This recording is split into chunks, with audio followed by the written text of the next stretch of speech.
इंसान इतना लोभी, इतना लोभ होता है उसके मन में, ये भी मिले वो भी मिले, ये भी मेरा हो जाए वो भी मेरा हो जाए, कैसे मैं लाख रुपया कमाऊं, कैसे करोड़ कमाऊं, कैसे ये मकान मैं खरीदूं, कैसे ये जमीन खरीदूं, कैसे बैंक बैलेंस बनाऊं।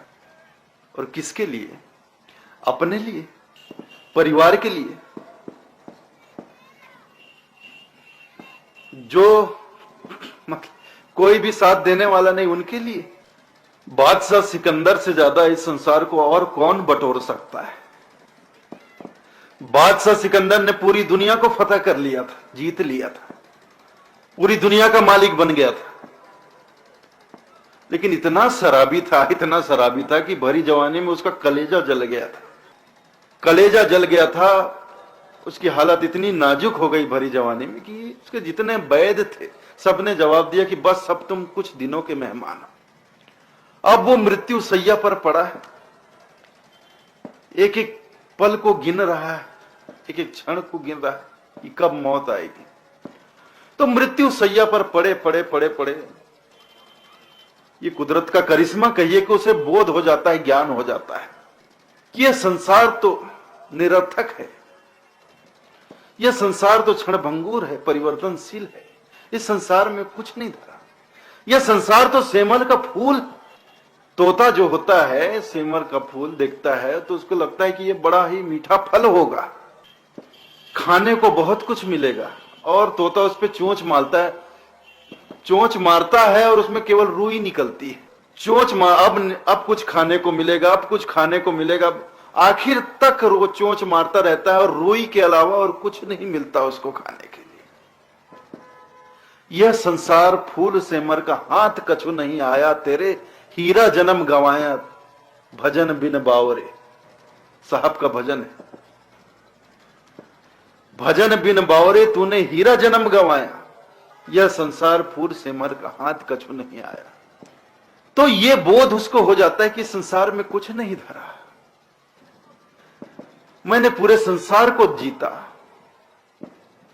क्या मेरे हाथ लगा, अब मैं मरने वाला हूं, मैं जाने वाला हूं, इस दुनिया से विदा होने वाला हूं, क्या जाएगा मेरे साथ। तो इस बात का ज्ञान हो गया उसे। तो उसने अपने सेनापतियों को बुलाया, मंत्रियों को बुलाया और आदेश दिया, देखो अब तो मैं मरने वाला हूं, जब मर जाऊं मैं तो मुझ पर एक कृपा करना, मेरा जनाजा जब निकलेगा तो मेरे दोनों हाथ कफन से बाहर कर देना। ऐसा निवेदन उसने, अंतिम निवेदन किया और ऐसा ही हुआ। बादशाह सिकंदर जब मरा, उसका जनाजा निकला तो कफन से उसके दोनों हाथ बाहर कर दिए गए थे। और पूरी दुनिया ने देखा, तमाम लोगों ने देखा, देखो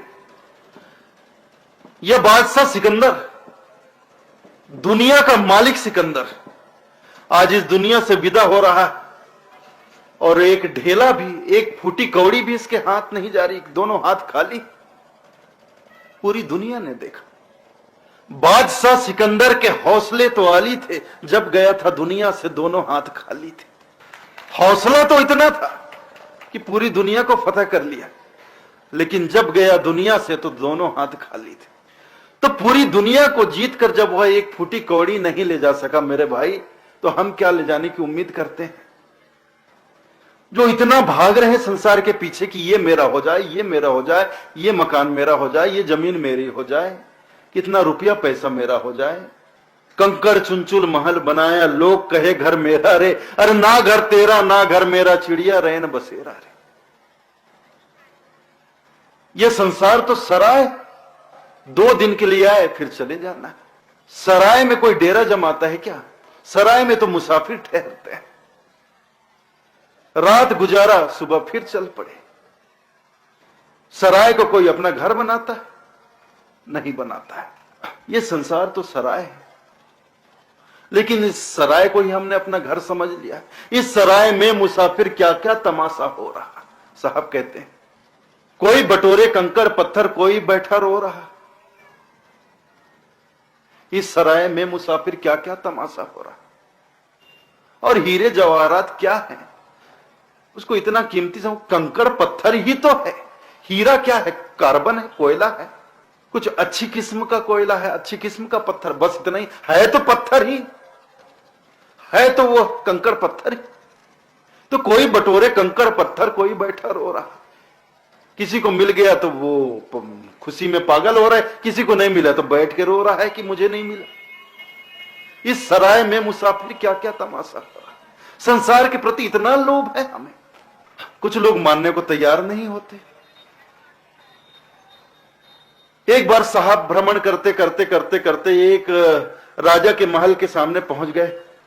शाम का समय हो गया था, राजा के महल के सामने साहब पहुंच गए तो दरवाजे पर द्वारपाल खड़े थे। साहब ने कहा, भाई मैं मुसाफिर हूं,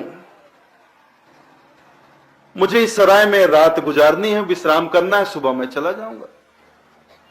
तो द्वारपाल कहते हैं, फकीर पागल हुआ क्या, ये सराय दिखता है तुझे, ये तो बादशाह का महल है, तू बादशाह के राजा के महल को सराय कहता है। अरे भाई ये सराय ही है, कौन कहता है ये किसी का घर है, ये सराय ही है। साहब बढ़ गए, नहीं ये सराय ही है, मैं यहां रात गुजारूंगा और मुझे यहां रहना थोड़ी, घर थोड़ी ना बसाना, सुबह चले जाना। तो द्वारपाल भी अड़ गए, हल्ला गुल्ला होने लगा, आवाज राजा तक पहुंच गई। तो बादशाह दरवाजे पे आ गया, द्वार पे आ गया। तो क्या बात हो गई, द्वारपाल से पूछा। तो द्वारपाल ने कहा कि महाराज देखिए, ये कोई फकीर आए हैं, ये कहते हैं कि ये सराय है, मुझे यहां रात गुजारनी है।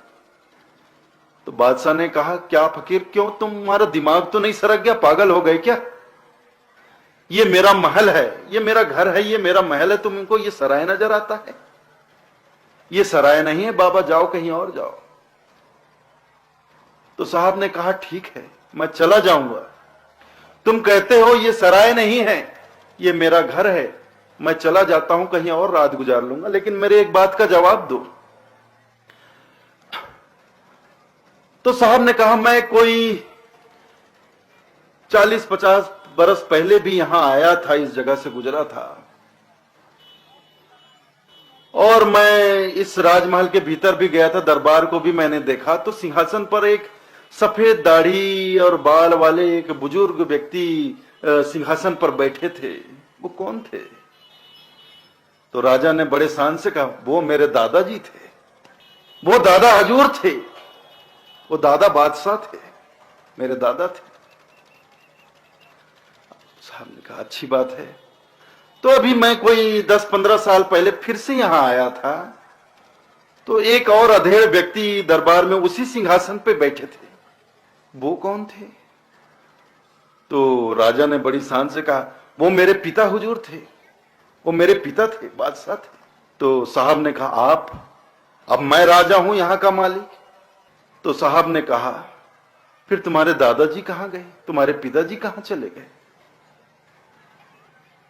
वो सब तो चले गए, मृत्यु हो गई, उनकी मृत्यु हो गई, चली गई।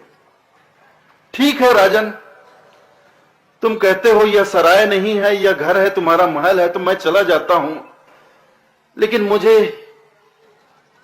ये बताओ, क्या गारंटी है इस बात की कि मैं 2, 4, 5, 10 साल के बाद दोबारा आऊंगा तो आप मुझे यहां मिलोगे? जब तुम्हारे दादाजी यहां नहीं रह सके, चले गए, तुम्हारे पिताजी नहीं रह सके, वो भी चले गए, तो तुम्हारी क्या गारंटी है कि 10 साल बाद तुम मुझे यहां मिलोगे, तुम नहीं जाओगे? ठीक है महाराज, मैं चलता हूं। साहब ने कहा, मैं चलता हूं। साहब चलने लग गए।